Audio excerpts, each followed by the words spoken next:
प्रसंग चल रहा है कि धीरे धीरे रेमना और धीरे सब कुछ हो।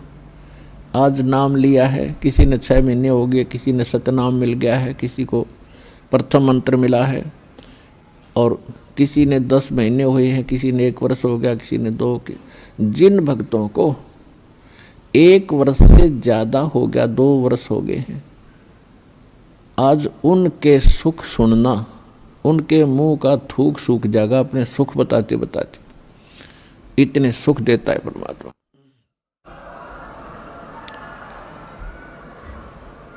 और कुछ अनजान कहते हैं जी मैं 4 बार आ लिया, गणिया कोई लाभ सा विशेष नहीं हुआ। ये उसके लिए प्रार्थना है कि धीरे धीरे रेमना, धीरे सब कुछ हो, माली सींचे 100 गड़ा समय आए फलो। और दूसरा कारण ये होता है, सतगुरु के दरबार में भाई कमी कहे की ना, अनसा मौज नहीं पावता है तेरी चूक चाकरी माँ। इस सच्चे दरबार में किसी चीज की कमी नहीं है। यदि आपको कोई राहत परमात्मा से नहीं मिल पा रही है तो आपका कनेक्शन ठीक नहीं है। अपने आत्माओं, जैसे एक मेन लाइन आई है बिजली के तारों की, और वहाँ से पूरी कॉलोनी को कनेक्शन मिला हुआ है, और किसी एक व्यक्ति का पंखा नहीं चल रहा या मोटर नहीं चल रही या कोई भी आइटम नहीं चल रहा, तो उसका कोई और कारण हो सकता है। या तो पंखा खराब हो सकता है या मोटर खराब हो सकती है, उसको चेक कराओ। और सारा ही व्यवस्था नहीं चल रही कोई भी, तो आपका कनेक्शन ठीक नहीं है। तो यहाँ एक बहुत बड़ी हम गलती करते हैं कि मर्यादा ना रख के भगवान का हम आशीर्वाद प्राप्त नहीं कर पाते, जिस कारण से आप जी का वो कनेक्शन कट जाता है। कहते परमात्मा कहते औखद खावे और पत्थर है, औखद खावे और पत्थर रखे और तब पावे मोक्ष। जैसे दवाई लेते हैं, औषधि लेते हैं, तो उसके साथ कुछ परहेज भी होते हैं। तो इस मार्ग में परहेज कंपलसरी है परमात्मा के इस मार्ग में। और परहेज वही हैं जो हमने वैसे ही ना करने चाहिए। बीड़ी, शराब, मांस, तम्बाकू, अन्य देवताओं की पूजा, ये तो वैसे ही ना करनी चाहिए। बताओ और परहेज क्या है? तो इस करके ये तो अवश्य रखने ही पड़ेंगे यदि आपने भगवान से लाभ लेना है और मोक्ष प्राप्ति करनी है। तो कहने का भाव ये है कि नाम जिन्होंने ले लिया, धीरे धीरे सब काम होंगे। थोड़ा समय दो दाता को, इतने उतावले ना हो। जैसे एक कहता है जी मैंने नाम लिया, मेरा सारे सुख हो गए, तो इसके। और दूसरा कहता है जी मैं 4 बार आ चुका हूँ, अभी तक विशेष राहत मिली नहीं है। पुण्यात्माओं, ये परमात्मा का मार्ग है, इसके लिए आपने ये ध्यान रखनी पड़ेंगी जो बातें दास बता रहा है। अब जैसे किसी का कोई रोगी है और उसको एक्सीडेंट हो गया किसी का, और उससे ब्लड निकल रहा है, रक्त, और उधर से टांग टूट गई, उस पीड़ा भी बहुत घनी हो रही है, तो डॉक्टर सबसे पहले उस स्थान को ऑपरेशन या किसी कारण से ठीक करेगा जहाँ से ब्लड निकल रहा है। अगर उसका ब्लड निकल गया तो नाश मृत्यु हो जाएगी, और वो उस तरफ ध्यान नहीं देगा कि टांग टूट रही है और ये रो रहा है, चिल्ला रहा है कि मुझे पीड़ा है। डॉक्टर इलाज भी कर रहा है और वो ये सोच रहा है कि डॉक्टर का ध्यान को नहीं, मैं मर गया, मेरी तो टांग टूट गई। लेकिन डॉक्टर पागल नहीं है, डॉक्टर पहले देख रहा है कि ये करना आवश्यक है, ये टांग तो बाद में जुड़ जाएगी, इस तरह मरा नहीं गा ये। तो इसी प्रकार आपके जिन्होंने दीक्षा ले ली है और जिनके ऊपर कोई ऐसी आपदा आनी है कि आपकी मृत्यु होनी हो, तो पहले परमात्मा उस मृत्यु को रोकेगा, बाकी संसारिक सुख तो फिर आपका ढेर लगा देगा, आपका जीवन एक्सटेंड हो गया था।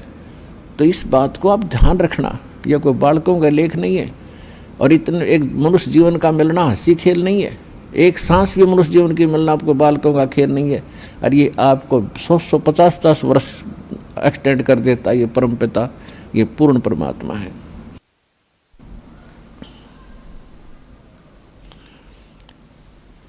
तो पुण्यात्मा, इन बातों पर ध्यान रखना जो दास आपको गाइडलाइन बता रहा है। तो इस प्रकार जिनको राहत नहीं मिल रही है वो ये ना सोचो भगवान का ऑपरेशन चालू नहीं है। आपके उन संकट निवारण के लिए परमात्मा उसी दिन सक्रिय हो जाता है जिस दिन आप इस ज्ञान को पढ़कर या ज्ञान को सुनकर और हृदय से पुकार लेते हो, परमात्मा हम आपके हो लिए, आपके बगैर मुझे कुछ दिखाई नहीं देता है। और कब बुलाओगे उसी दिन से परमात्मा आपको अपना मान लेता है, क्योंकि ये आत्मा का साथी है, आत्मा इसका अंश है। चाहे वो किसी धर्म में है, चाहे किसी मजहब में है, या किसी प्राणी के शरीर में है, कुत्ते गधे सूअर के शरीर में है। तो ये परमात्मा उसी दिन से आपको स्वीकार कर लेता है यदि आप हृदय से पुकारते हैं। और जिस समय नाम ले लेते हो फिर तो बातें खत्म हो जाती है कि आपके कोई सुनवाई ना हो या आपके संकट दूर ना हो। उसके लिए यही कारण हो जाता है कि परमात्मा पहले वो संकट टालेगा जो तेरी जान को जोखिम करेंगे। आपको जीवन एक्सटेंड करके फिर धीरे धीरे तेरे सारे आपके सभी कार्य, आवश्यक कार्य जो होंगे सारे ठीक करेंगे। देखो ये भक्ति मार्ग है। यदि आप यहाँ आते हो बरवाला आश्रम में तो आपको सबसे पहले ये उद्देश्य बनाना होगा कि मुझे मोक्ष चाहिए। और जो ये कहते मैं फैक्ट्री लाऊं, मैं मंत्री बनूं, एमएलए बन जाऊं, मेरा आशीर्वाद दे दो गुरुजी, देखो ये आशीर्वाद यहाँ पर आपको नहीं मिलेंगे, क्योंकि ये तो भगवान से दूर करेंगे आपको। और हम ऐसा विष आपको खिला नहीं सकते जो आपका जीवन को हानि कर दे। डॉक्टर ऐसा अनजान नहीं होता। इसका कारण ये है कि जैसे कोठी बंगले आपको दे भी देगा भगवान तो आप परमात्मा से कोसों दूर होगे। और फिर क्या बताते हैं, सर्व सोने की लंका थी वो रावण से रणधीरम, एक पलक में राज विराजीव जम के पड़े जंजीरम। सारी सोने की लंका बख्श दी थी उसको, सारा लंका सोने की बनाए बैठा था। और उस समय तो कई कई हजार, 20-20, 30-30 हजार वर्ष की उम्र होती थी। तो उसने तो आपको सोचना कोई बड़ी बात नहीं थी कि अभी ना मरूं, 30-40 हजार वर्ष जीऊँगा, क्योंकि सतयुग में लाख वर्ष की आयु होती है। और त्रेता में भी 67 के अंदर 40, 50, 30 और लास्ट में कम हो जाती है।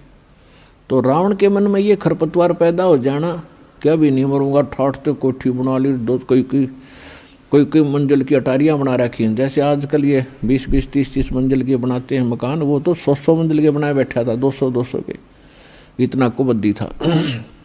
और सारे सोने के, ईंट और गारा सोने की, लिपाई सोने की। और उसने भी ये सोच रखा था भी नहीं मरूं, अरे ऐसा बक्कल उतरा, सह परिवार नष्ट हो गया। तो कहने का भाव ये है, परमात्मा कहते हैं कि क्या मांगो कुछ थिर न रहाई, ये देखत नैन चला जग जाई, 1 लख पूत 1.25 लाख नाती, उस रावण के दीवान बाती। परमात्मा कहते क्या मांगो, हमें बताते हैं कि क्या मांगोगे। रावण जितने धनी भी नहीं हो सकते और ऐसे शक्तिशाली सिद्धि युक्त भी तुम नहीं हो सकते। और उसकी क्या दुर्गति हुई और क्या मांगना चाहिए परमात्मा से। भक्ति दान गुरु दीजियो देवन के देवाओ, जन्म पाया भूलूं नहीं करहूं पद सेवा हो।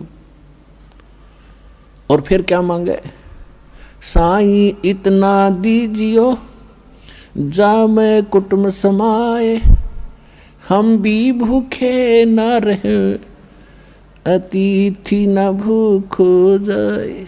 इससे अधिक मांगने की आवश्यकता नहीं भगवान से। अब परमात्मा ने सारा पता है कि इस बच्चे को क्या आवश्यकता है और कौन सा वस्तु देना अनिवार्य है और कौन सी वस्तु ये मांग रहा है, इसके लिए ये फायदेमंद है कि नहीं। जैसे डॉक्टर के ऑपरेशन यानी उपचार के अंदर रोगी ने अपनी नहीं चलानी चाहिए, डॉक्टर की ही चले, जब डॉक्टर होगा तो सही हो। और डॉक्टर के उपचार के अंदर बीच में कोई टांग अड़ाता है अपनी कि नहीं नहीं मत ऐसे कर दो ऐसे कर, तो वैसे करवा ले, लेकिन उसे लाभ कुछ नहीं होगा, वो रोग नहीं कटेगा। तो इस प्रकार से आप जिस दिन यहाँ आ जाते हो आप उपचाराधीन हैं, और आपका रोग कौन सा है? जग सारा रोग यारे जिन सतगुरु वेद न जाण्या, जग सारा रोग यारे, जग सारा रोग यारे जिन सतगुरु वेद न जाण्या, जग सारा रोग यारे। कौन सा रोग? भाई जन्म मरण का रोग लग्या है या तृष्णा बडरी खांसी, जन्म मरण का रोग लग्या है या तृष्णा बडरी खांसी, आवागमन की डोर गले में या पड़ी काल की फांसी, जग सारा रोग यारे जिन सतगुरु वेद न जाण्या, जग सारा रोग यारे।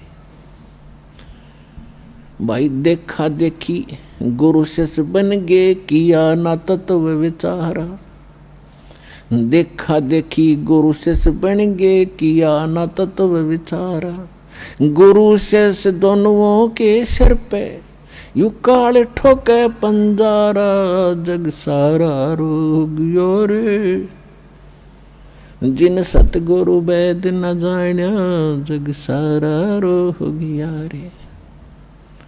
भाई साचा सतगुरु कोई न पूजे, इन झूठों जगपतियासी, साचा सतगुरु कोई न पूजे, इन झूठों जगपतियासी, झूठ अंधे की बाँ गई अंधे ने, ये मार्ग कौन बतासी, जग सारा रोग यारे जिन सतगुरु वेद न जाण्या, जग सारा रोग यारे।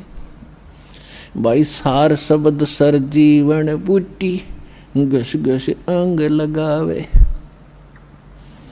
सार शब्द सर जीवन बूटी, घस घस अंग लगावे, कहे कबीर तुम सतकर मानो, ये जन्म मरण मिट जावे, जग सारा रोग यारे जिन सतगुरु वेद न जाण्या, जग सारा रोग यारे। तो इसमें ये स्पष्ट कर दिया परमात्मा ने कि आपको कौन सा रोग है। क्या बताया कि जन्म मरण का रोग लगा है, और यह तृष्णा बढ़ रही खांसी, और आवागमन की, ऊपर जाओ फिर वहाँ से अपना हिसाब करा के नीचे आओ, मनुष्य बनो, गधे बनो, कुत्ते बनो, फिर अपना टाइम पूरा करो, फिर जाओ, फिर वहाँ से नेक्स्ट आदेश हो गधा बनो, फिर जाओ, फिर आदेश बनो कुत्ता बनो, मनुष्य बनो, देवता बनो, फिर राजा बनो, फिर गधा बनो। कहते ये आवागमन की डोर गले में या काल के कर्म की फांसी आपके लगी हुई है, और इसको केवल परमात्मा पूर्ण ब्रह्म सत्य पुरुष कबीर परमेश्वर के अतिरिक्त कोई ऐसा भगवान नहीं है, देव नहीं है जो इस रोग न काट सके।